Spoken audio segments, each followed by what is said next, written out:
오늘 우리에게 주신 하나님 말씀은 사무엘상 18장 33절 한 절입니다. 제목을 한번 읽어볼까요? 시작. 내 아들 압살롬아, 왕의 마음이 심히 아파 문 2층으로 올라가서 우니라. 그가 올라갈 때 말하기를, 내 아들 압살롬아, 내 아들 압살롬아, 차라리 내가 너를 대신하여 죽었다면 압살롬 내 아들아 하였더라. 아멘. 이 시간 주의 전에 나온 여러분에게 주의로운 축복의 은혜가 크게 임하기를 기원합니다. 오늘 무슨 주일입니까? 어버이 주일입니다. 제가 어릴 때는 어버이 주일이 아니고 무슨 날이었습니까? 어머니 날. 어머니 날이 어버이날로 바뀐 해가 몇 년인지 혹시 압니까? 올해 잘 기억나지 않죠? 1973년에 어머니 날에서 어버이날로 바뀌었습니다. 그러니까 한 40년 정도 안 됐습니까? 어버이 주일마다 부른 노래 가끔 있습니다. 아마 여러분 1년에 한 번도 안 부를 겁니다.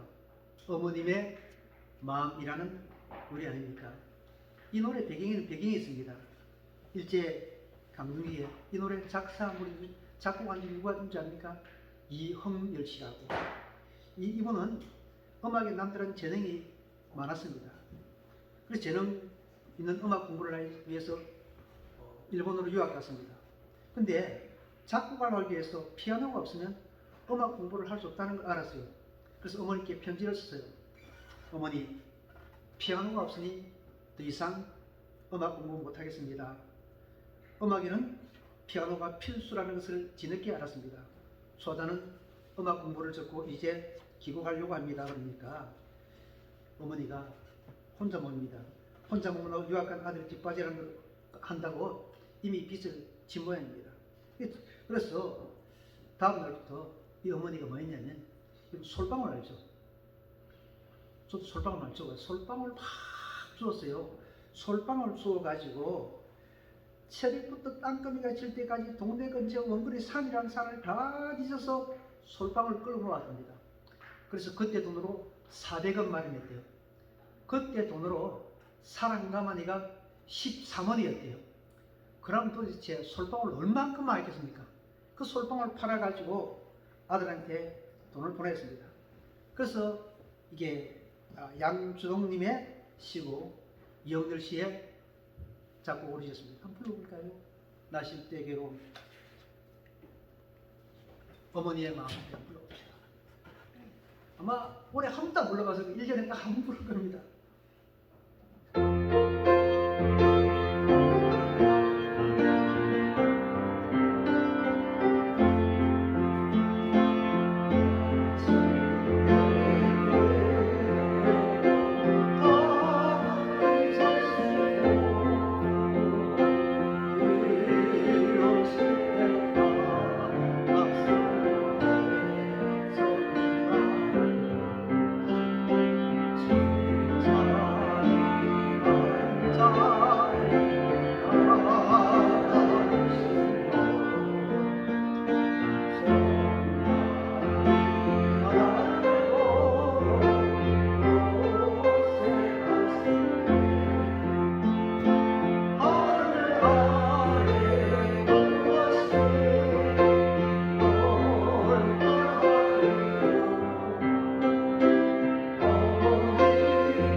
주는 분, 줌으로 기쁨이 넘치는 분, 자식에게 아무리 주고 또 줘도 더 주고 싶고 아깝지 않은 분이 바로 어머니 아닙니까?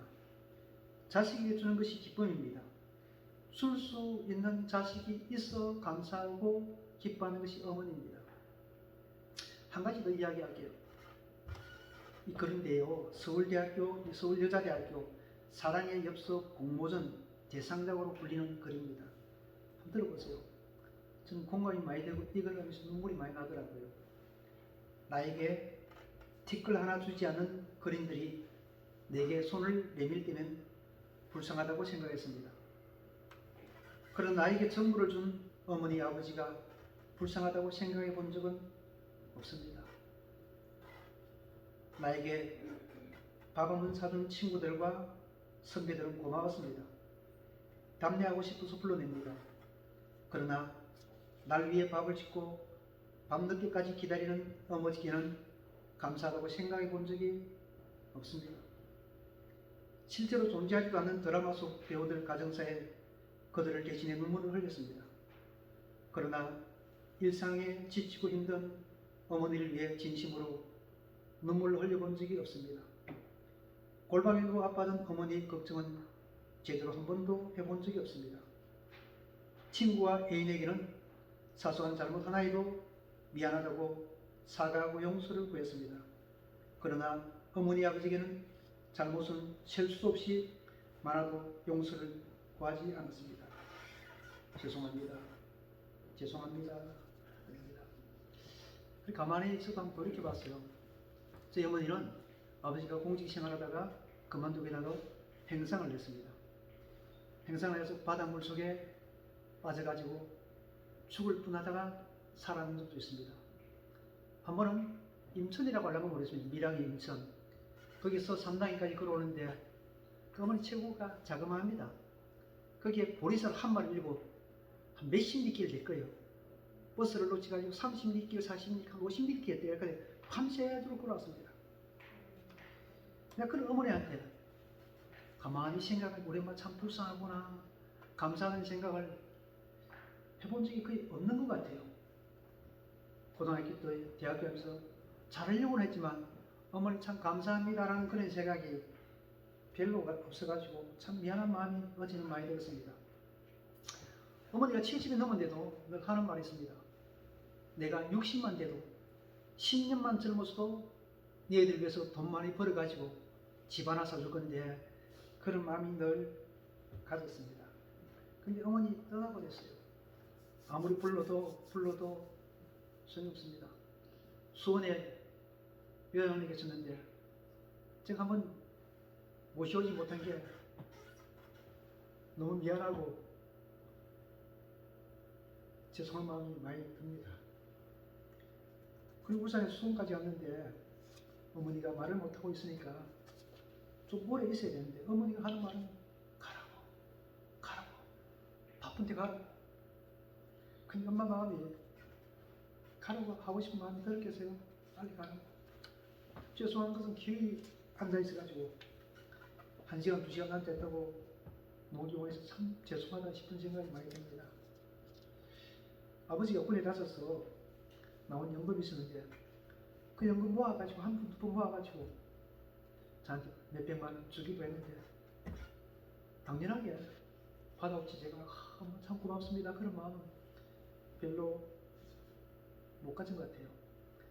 대학 끝에서 열심히 일해가지고 몇백만 모아가지고 아들아 와라고 내가 줄 게 있다고 기분 좋게 전화하는데 그냥 덥석 받아왔지 얼마나 참 감사하다고 그런 생각을 해본 적이 별로 없는 것 같습니다. 근데 참 어머니 참 죄송하다 이런 마음이 참 많이 듭니다. 그래서 생각되는 게 어머니가 되어보기 전에는 절대로 어머니 마음 이해 못합니다. 저 혜린이는 친엄마 마음 죽었다 깨어나도 이해 못해요. 당연한 거라고 생각합니다. 오늘 제목이 내 아들 압살롬아 있습니다. 압살롬은요 얼마나 엄청나게 잘생겼습니다. 사무엘하 14장 25절에 보면 온 이스라엘 가운데서 압살롬같이 아름다움으로 크게 칭찬받는 자가 없었으니 그는 발바닥부터 정수리까지 흠이 없습니다. 그러니까 너무너무 잘생겼어요. 너무너무 잘생긴 아입니다. 다윗이 아들이 여럿이지만 그 중에 제일 잘생겼습니다. 근데 이 압살롬이 자기 이복 형제 암논을 죽입니다. 왜 죽였냐면 자기 여동생을 이 암논 형이 건드린 겁니다. 그래서 죽여버렸어요. 그리고 아버지에게 도망쳐서 몇 년 지냈습니다. 아버지께서 아버지 다윗에게 돌아온 후에 압살롬은 엄청난 계획을 세웁니다. 어떤 계획을 세웠냐면 아버지의 왕의 자리를 빼앗을 계획을 세웁니다. 그리고 성문 앞에서 백성들의 재판, 아버지한테 재판받으러 온 사람 미리 가르칩니다. 그래서 해결을 다해줘요. 백성들의 마음을 빼앗기 시작했습니다. 그리고 자기는 군대를 준비했어요.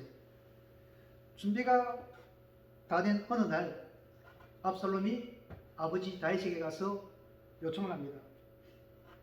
내가 여호와께 하나님께 소원한 것이 있는데 청하건대 내게 헤브론에 가서 그 소원을 이루게 하소서 그랬습니다. 아버지는 꿈에도 생각 안 했죠. 저 아들놈이 내 자리를 뺏기도 생각도 안 했습니다. 그래서 가라고. 근데 거기 가서 헤브론 가서 자기를 따라온 사람을 추종하는 사람 백성들 해가지고 거기서 압살롬이 왕으로 선포해버립니다. 그리고 아버지를 쫓아가는 거예요. 생각해보세요. 궁에 가서 아버지는 신발도 못 신고 도망가 버렸어요. 죽게 됐으니까. 압살롬 군에 와서 궁에 들어가서 왕의 자리에 앉습니다. 자기가 왕임을 선포합니다. 그리고 아버지 다윗을 죽이려고 합니다. 잡아서 죽이려고. 자기가 왕임을 확실하게 해서 아버지의 후궁들과 함께 옥상에서 이상한 짓거리 동심하게 되는 거예요. 말이 됩니까? 이런 나쁜 자식이 어디 있습니까? 세상이 아무리 부패하고 타락했을지 어떻게 아버지 후궁들과 아들이 관계를 가집니까? 말도 안 됩니다. 그리고 아버지 다윗을 위해서 계속해서 전쟁을 진행합니다. 근데 압살롬의 마지막이 어떻게 되는 줄 압니까? 압살롬의 가장 큰 매력이 머리카락입니다. 머리카락이 얼마 정도겠는 1년에 한 번씩 머리를 잘라 모아요. 그러니까 가끔 요즘도 보면 남자들 머리 기는 남자 있죠, 그죠? 머리를 길게 모입니다. 1년에 머리카락 한 번 잘랐는데 왕의 저울로 200세겔이다. 그러니까 1세겔이 11.4g입니다. 제 보면 머리카락 자르면 2kg가 된대요. 1년에. 엄청나게 머리카락이 많은 거예요. 근데 정경 때 이 압살롬이 왜 죽었냐면 말을 타고 가다가 상순에 머리카락이 그만 걸렸어요. 머리카락이 걸려가지고 거기에서 움직이지 못하지 않습니까? 달려있으니까 그 압살롬의 본인이 요압에게 가서 저 압살롬이 요압이 본래 다윗에게 충성한 사람이었거든요. 근데 다윗을 반역하고 아들 압살롬에 간 거예요. 그리고 나서 그 요압이 죽이라니까 그 군인을 못 죽이겠대. 왜냐하면 왕이 이렇게 말했거든요. 혹시 내 아들이 있으면 좀 너그럽게 대해주라고, 죽이지 말라고 부탁을 사람들이 이미 했습니다.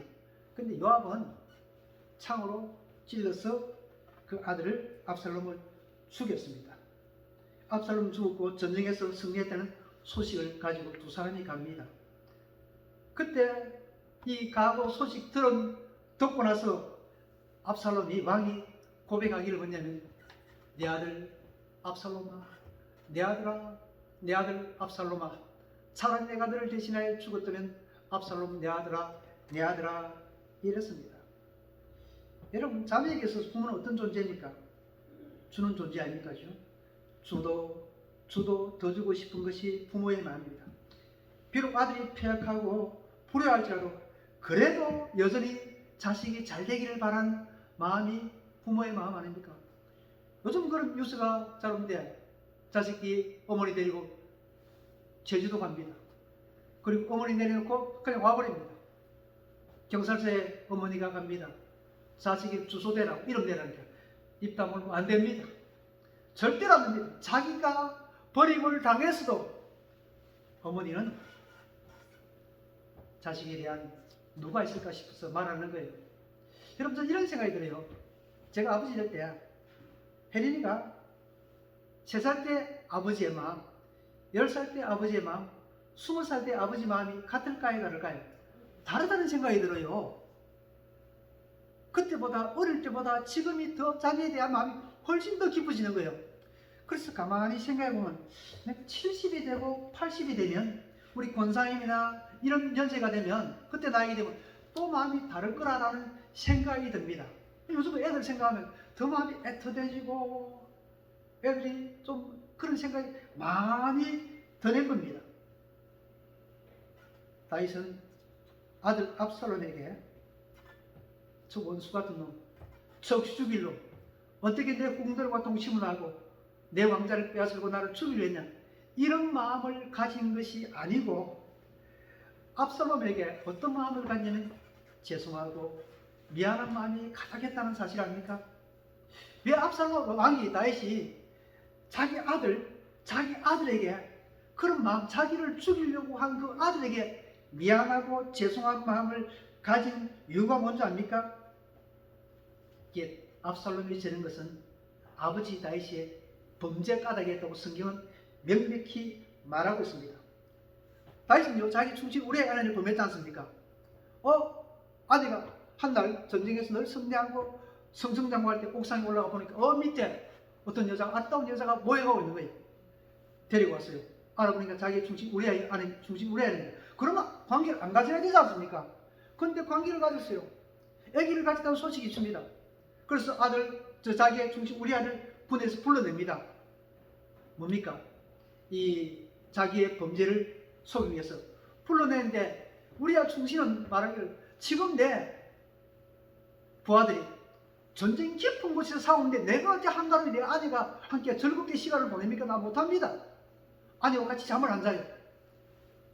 다윗 술을 먹여놓고 또 자도록 권유합니다. 안 자요. 그때 이 편지를 보냅니다. 요압 장군에게 보낼 편지를 우리아를 통해서 봅니다. 싸움이 가장 치열한 곳에서 이 우리아를 보내가지고 우리아를 죽게 만들라 그렇게 합니다.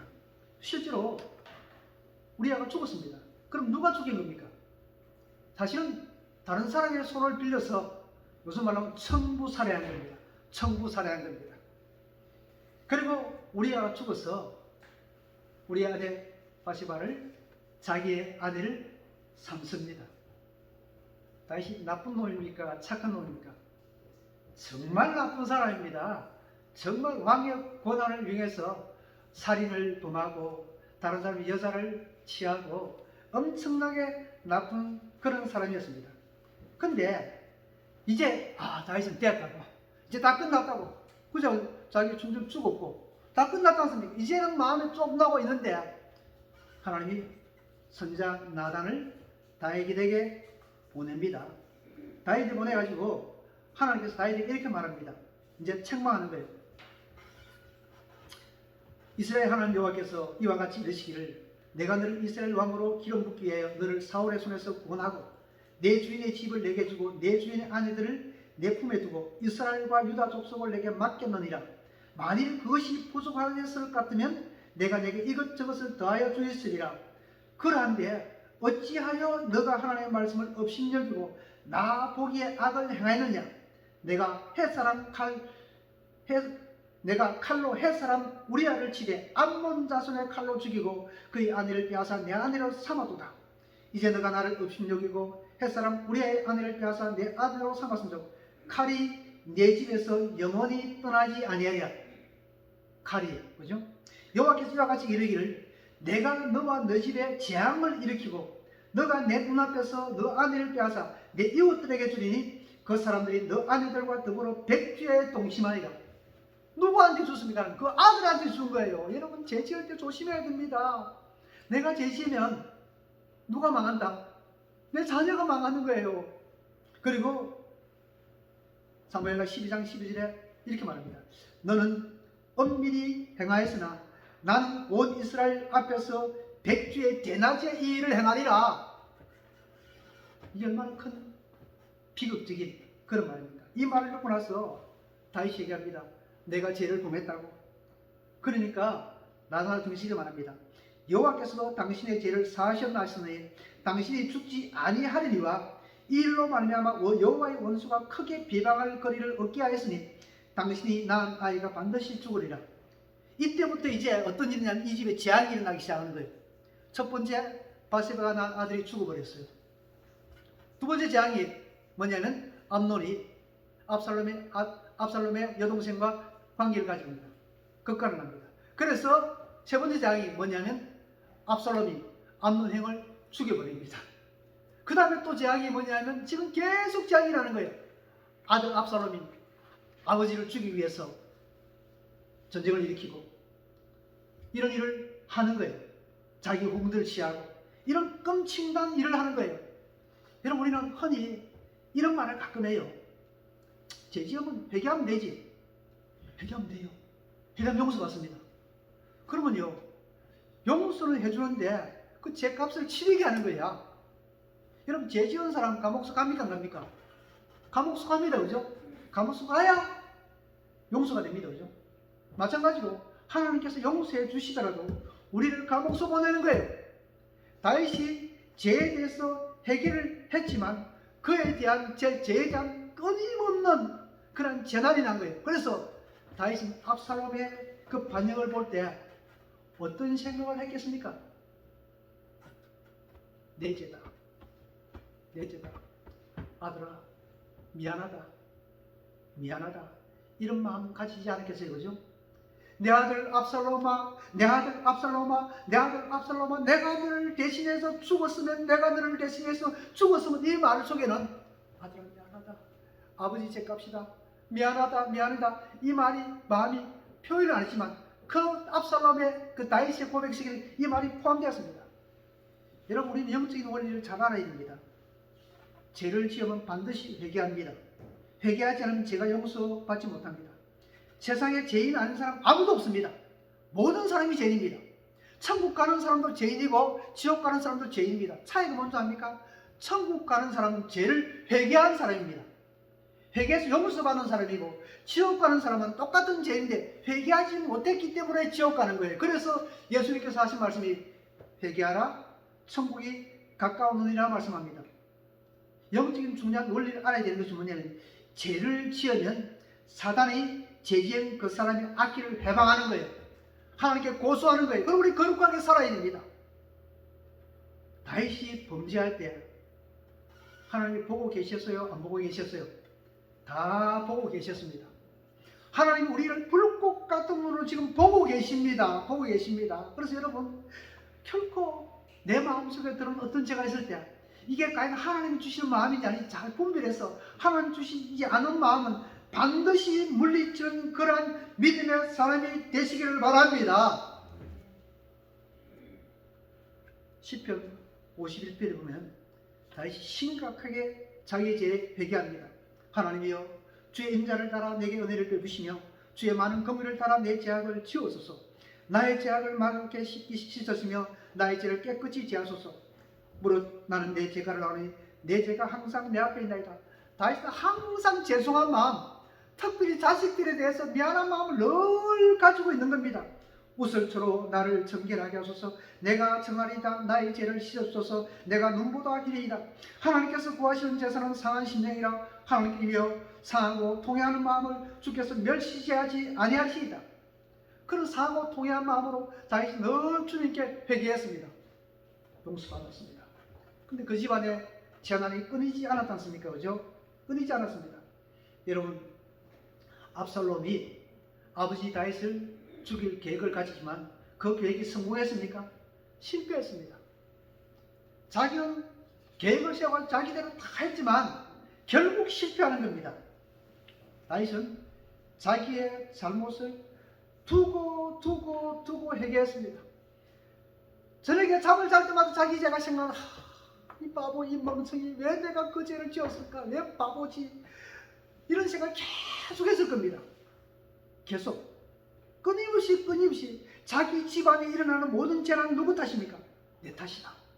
내 탓이다. 그래서 집안에서 칼이 영원히 떠나지 않을 것이라고 예언을 받았지 않습니까? 여러분, 무섭습니다. 여러분, 주님께서 말씀하시기를 너는 엄밀히 행하였으나 나는 온 이스라엘 앞에서 백주의 이 일을 행하리라 말씀하십니다. 여러분, 우리는 콩 심은 데 콩나고 팥 심은 데 팥납니다. 갈라디아 6장 17절에 보면 사람이 무엇을 심든지 그대로 거두리라 그렇게 말씀하십니다.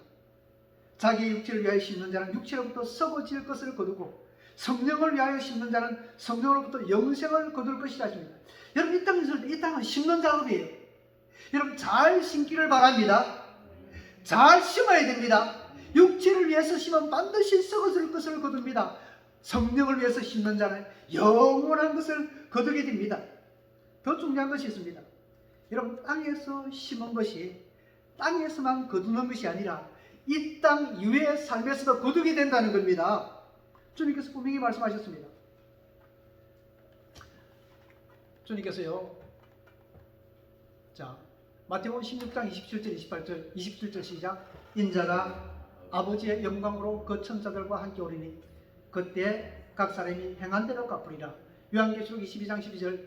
내 보라 내가 속히 오니 내가 줄 상이 내게 있어 각 사람에게 그가 행한 대로 갚아주리라. 그러니 이 땅에서 뿌린 것이 언제 거둔다? 하늘에 가서 죽음 위에 거두는 거예요. 뭘 심고 있습니까? 여러분, 잘 생각해야 됩니다. 남은 인생, 내가 앞으로 지금 걸을 수 있고 말할 수 있을 때, 조금 나누실 때 하늘을 위해서 여러분을 위해 심는 여러분 되시기를 바랍니다. 이런 부모는 나이가 들수록 자녀 사랑하는 마음이 더 깊어지는 것 같아요. 더 깊어지는. 어떤 목사님 설교할 때 이렇게 말씀하시더라고요. 나이가 들 때 부모는 달팽이니까, 달팽이 아시죠? 쏙 놓다가 들어가는 거예요. 그 자식들이 집에 와서 기분이 좋으면 이야기를 좀 합니다. 잘 있으니 오늘 잘 지내냐? 자식들이 기분 나쁘고 하면 아무 말도 못하고 쑥 들어갑니다. 여러분, 좀 그렇죠, 그죠? 부모도 그죠? 자식이 좀 기분 좋으면 한마디 걸기도 하고, 자기들이 좀 기분 안 좋으면 아이고 무슨 일구나 하고 방에 쑥 들어가 문 닫고 있는 게, 이게 부모 마음입니다. 달팽이처럼 쏙 놓다가 쏙 들어가게 아마 부모가 아닌가 그렇게 생각이 듭니다. 여러분, 부모가 자녀를 사랑하는 것보다 하나님 우리를 훨씬 더 사랑합니다. 로마서 8장 42절에 보면 자기 아들을 아끼지 아니하시고 우리 모든 사람을 위하여 내주니가 어찌 그 아들과 함께 모든 것을 우리에게 주시지 않겠느냐 그렇게 말씀하십니다. 좀 오래된 이야기입니다. 이게 우리나라 이야기 아니고 미국의 이야기랍니다.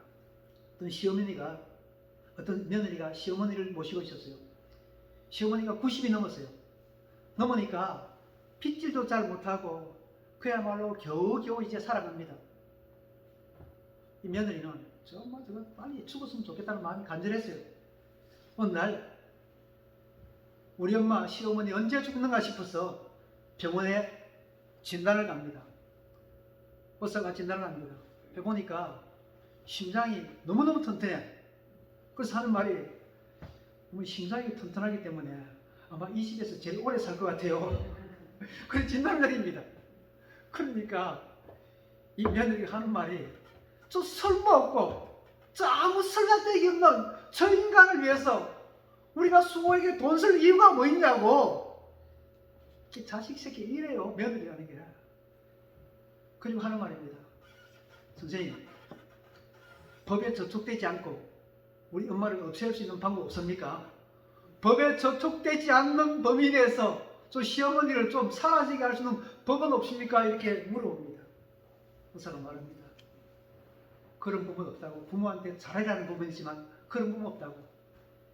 여러분, 이게 자식들이 보면 자기 자식을 낳았어도 부모에 대한 마음은 자식에 대한 마음에 10분의 1도 안 되는 것 같아.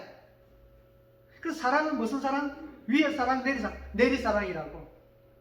여러분, 자문에 보면 내 부모를 즐겁게 하며 너를 낳은 어미를 기쁘게 하라 그렇게 말씀했습니다. 여러분, 우리 10계명 알죠? 10계명에서 1계명에서 4계명은 뭡니까? 하나님에 대한 계명입니다. 5계명이 뭔지 압니까? 5계명, 내 부모를 공경하라. 그리하면 내 하나님 여호와가 내게 준 땅에서 내 생명이 길리라 그랬습니다. 여러분, 부모에 대한 공경은 가장 큰 상이 있습니다. 에베소서에 보면 내 부모 자녀들아 내 부모에게 순종하라. 이는 내가 땅에서 잘되고 장수하리라. 부모에게 잘하는 것이 우리가 잘되는 중요한 비결인데 자식들은 멍청한 것 같아요. 자식들한테는 잘나고, 그게 부모한테 잘하는 게 내가 자녀한테 효도받는 중요한 길입니다. 다시 말씀드립니다. 제가 아버지 때 보니까 내가 청년회 때, 학생 때 엄마 아버지 마음 이해 못했구나 그런 생각하면서 우리 자식들도 쟤들도 나 이해 못하겠구나, 엄마 절대 이해 못했구나, 엄마가 돼봐야 우리 애도 시집가서 애 낳고 30, 40, 50 넘어봐야 맞다, 부모에 대한 이런 마음이다 라는 게 이해가 될 것입니다. 여러분 다시 말씀드립니다. 압살롬은 다윗에게서 평생 어떤 마음? 미안한 마음. 미안하다. 내 아들 압살롬은 미안하다. 정말 죽을 놈은 낸데 네가 죽었구나. 이런 마음을 늘 가졌습니다. 여러분, 자식에 대한 부모의 마음은 부모가 그런 마음을 가지려고 해서 가지게 됩니까? 저절로 가지게 됩니까? 저절로 가지게 되는 거예요. 저절로 가지게 됩니다. 이거는 이해할 수 없는 마음입니다. 오늘 어버이 주일입니다. 자녀들 여러분이지 않습니까? 부모한테 잘하십시오. 아멘? 잘하는 여러분 되시길 바랍니다. 어머니 언제 갈지 몰라요. 나 우리 엄마한테 좀 미안한 마음 너무너무 많이 드는 거야. 좀 더 오래 있다가 수원 가서 있을 좀 더 오래 있다가 올 걸. 우리 집에 좀 모실 걸 내가 힘들어도 그런 생각이 많이 드는 거예요. 내가 잘못했다고 잘못된 생각이 많이 드는 겁니다. 여러분, 어머니 떠난 후에 아무리 후회하고 아무리 안타까워도 이미 기차 지나갔습니다. 세상 기차는 다시 오지만 이 기차는 떠나면 다시 오지 않습니다. 어머니 맛있는 거 많이 사주세요. 잘해드리세요. 그리고 여러분 자녀들도 부모된 여러분 자녀들에게 잘해주세요. 자녀들 위해서 기도 많이 해주세요. 자녀들을 정말 사랑한다면 좋은 일을 많이 하세요. 자녀들한테 돈을 맡겨주는 것이 안겨주는 것이 아니라 다른 사람 많이 베풀으시가 자녀들에게 누가 복을 주신다? 하나님이 복을 주시도록 여러분 하시기를 바랍니다. 내가 복을 주는 거 한계가 있어요. 그건 진짜 복 주는 게 내가 하나님이 우리 자녀에게 복 주시기 위해서 기도를 많이 하시고 있으면 나눠주시고 베풀으시면 하나님은 놀라운 상을 베풀으십니다. 그래 여러분 마음속에 우리 아들에게 복 주셨구나. 내가 저 사람한테 도와줬는데 내가 주의 전에 이거 했는데 하나님 우리 자식들한테 이런 복을 주구나. 그런 마음이 생기는 여러분 되시기를 바랍니다. 잠언 23장 25절 시작. 내 부모를 즐겁게 하며 널 낳은 어미를 기쁘게 하라. 15절 6절 지혜로운 아들은 아비를 즐겁게 하여도 미련한 자는 어미를 없이 여기리라. 출애굽기 20장 12절 내 부모를 공경하라. 그래야는 내 하나님 여호와가 내게 준 땅에서 내 생명이 길리라. 저는 내 뒤에 늘 미안한 마음이 늘 듭니다. 아빠로 좀 더 잘했으면. 여전히 실수가 많거든요. 좀 더 잘했으면. 이런 마음이 늘 있는데 아마 부모들 마음은 아마 저 부모들 이게 어머들이지 다 저와 비슷한 마음을 가지고 있지 않을까라는 생각이 듭니다. 효도하시길 바랍니다. 그리고 여러분 자녀가 효도하시는 자녀로 믿음의 본을 보이고 눈물로 기도해주는 그런 지혜로운 어머니, 복된 부모님 되시기를 기원합니다. 기도합니다. 우리 한 1분만 기도합시다. 여러분의 부모를 위해서, 자녀를 위해서 복을 달라고 은혜 베풀다 회개하는 마음 주여하고 기도합니다. 주여 하나님의 사랑합니다. 만약에 아버지 하나님 주신 죄를 하나님의 죄를 풀었습니다. 주님 땅에 태어나게 하시고 아버지가 되게 하시고 어머니가 되게 하시고 하나님 우리 어머니께 제가 받습니다. 주여 무사하시고 사랑하는 자들 복주시고 어디를 주시고 또 부모들이 잘해서 좌우에 마음을 은총 허락하여 주시길 기도하니 주님 보시고 주의 분노를 음식으로 역사하여 주시고 열가신 기도하는 어머니들 주께서 복주시고 성령을 찾아주십시오. 하나님의 도와심을 복신 음식으로 올라오는 역사를 허락하여 주시옵소서.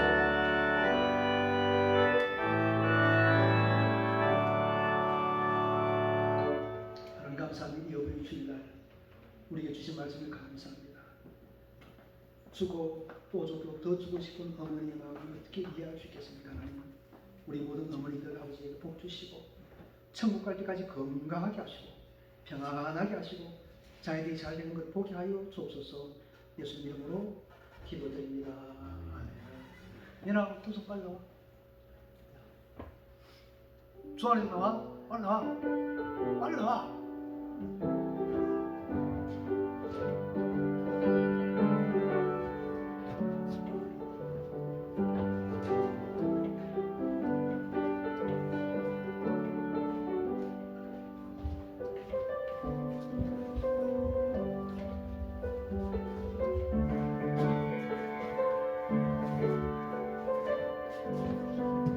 차려. 경례.